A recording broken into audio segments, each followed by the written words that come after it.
hän voisi lähettää niitä kuvia, kun hän otti muitakin kuvia siellä, että jos ovat kiinnostuneita, niin Niina antoi mulle sen sähköpostiosoitteen.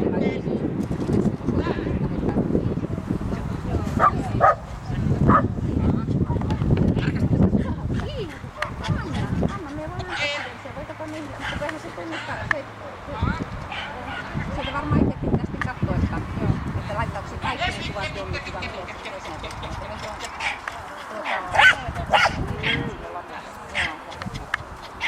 tarkasti. Tuota voisi sen saman määrän panna, jos laittaa kato kaikki kuvat, niin sieltä sitä itse. Wow! Yes!